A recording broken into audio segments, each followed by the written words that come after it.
whiskey lovers, and welcome to another one of Mark's Whiskey Ramblings. Today I will be talking to you about Glengoyne.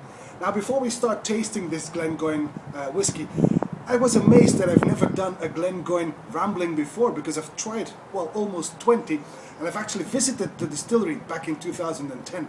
It is a very beautiful distillery. Some consider it, in fact, the most beautiful distillery in the whole of Scotland. They attract about 35,000 visitors a year, but let me tell you a little bit about the history, because as you know, the Excise Act was voted in 1823.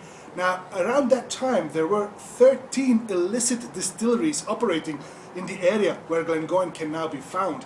And by 1833, they were merged into one official operating distillery, a licensed distillery that listened to the name Burnfoot. Burnfoot, as you may know, is nowadays an expression that is released by the Glengoyne distillery.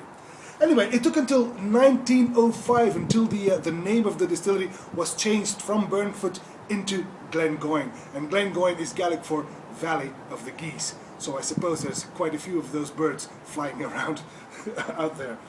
The weird thing about Glengoyne is that it is on the West Highland Trail. So it is actually on the border between the Highlands and the Lowlands.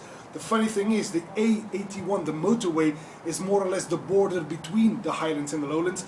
And while the distillery is on the Highland side, the warehouses where the whiskey is maturing is actually on the other side, so basically in the Lowlands. A bit weird. That might explain why this whiskey is in fact more Lowland style than Highland style, while it is a Highland whiskey. For example, their tagline is, "The authentic taste of malt whiskey, untainted by peat smoke. No peat comes near the production process." There you have it. Glengoyne is one of the few distilleries that still uses the Golden Promise barley variety. I believe Macallan is the only other one that still uses it. The others use Optic and other barley strands, but Glengoyne still uses Golden Promise. What we will be trying today is their entry-level malt. It's the Glengoyne 10 years. It is bottled at a drinking strength of 40% ABV, and it is quite an affordable whiskey, and quite a nice one in my opinion. It's got a bright golden sheen, beautiful color on the nose.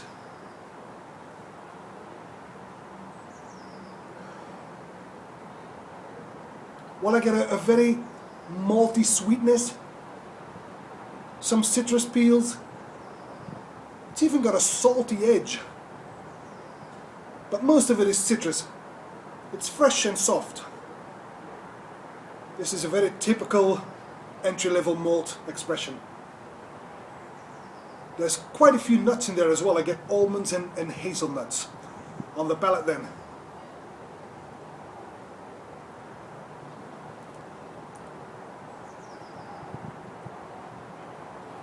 It's very soft, very easily quaffable. Again, the citrus is there, but now I also get some oak and some pepper, a peppery touch, and maybe even a pinch of cinnamon. The fruit evolves from citrus, which is still there, but I also get some stewed apples now, but also the nuttiness lingers. But the oak starts to speak. It gets a bit drying mid-palate. The finish then.